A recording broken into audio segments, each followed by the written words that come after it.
আর্থিক খাতের সংস্কার ও বাজেট সহায়তার অংশ হিসেবে বিশ্বব্যাংকের কাছে ঋণ সহায়তা চেয়েছে বাংলাদেশ।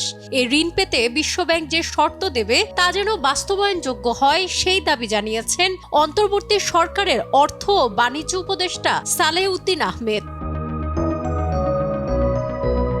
মঙ্গলবার অর্থ মন্ত্রণালয়ের নিজ কার্যালয়ে বিশ্বব্যাংকের দক্ষিণ এশিয়া অঞ্চলের কান্ট্রি ডিরেক্টর ম্যাথিউ এ ভার্জিনসের সঙ্গে বৈঠকে এ দাবি জানান তিনি।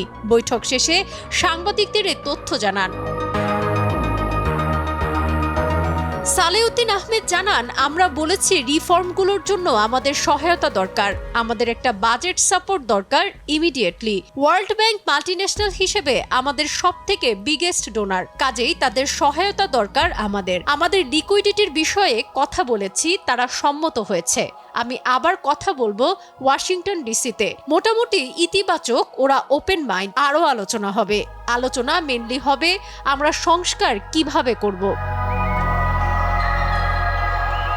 বাজেট সহায়তার বিষয়ে তারা কি বলেছেন সাংবাদিকদের এমন প্রশ্নে তিনি জানান, এবছরে আমরা একটা বাজেট সহায়তা আগামীর জন্য আবারও আশা করছি। ওটা ফাইনালাইজড হবে, কোনো শর্ত দিয়েছে কিনা সাংবাদিকরা এমন প্রশ্ন করলে সালেউদ্দিন আহমেদ জানান, শর্তের বিষয় আসবে যখন ঋণ দেবে, আমাদের কতগুলো পদক্ষেপ নিতে হবে, আমরা দেখব এটা যে বাস্তবায়নযোগ্য হয়, এমন দেবে না যে আমরা বাস্তবায়ন করতে পারবো না, আবার টাকাও দেবে না। আমরা বলেছি সংস্কারের বিষয়ে যেসব জিনিস বাস্তবায়নযোগ্য হয় সেগুলোতে পদক্ষেপ নিতে হবে।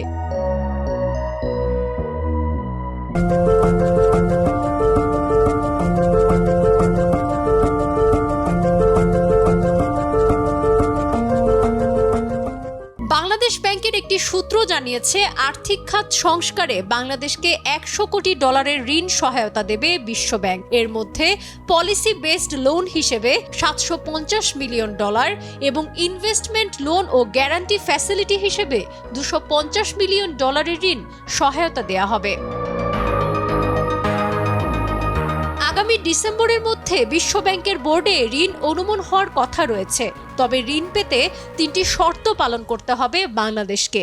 এর মধ্যে বেসরকারি খাতে অ্যাসেট ম্যানেজমেন্ট কোম্পানি করা, আন্তর্জাতিক মানদণ্ডে খেলাপি ঋণের নতুন সংজ্ঞায়ন করা এবং নতুন গঠিত টাস্কফোর্সের অডিট ফার্মের কার্যবিবরণী বিশ্বব্যাংকে উপস্থাপন করার শর্ত মানতে হবে বাংলাদেশকে।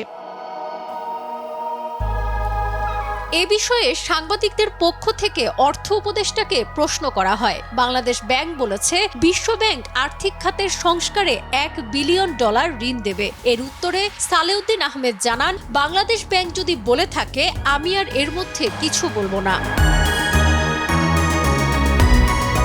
সাবরিনা কাজী, কালের কণ্ঠ।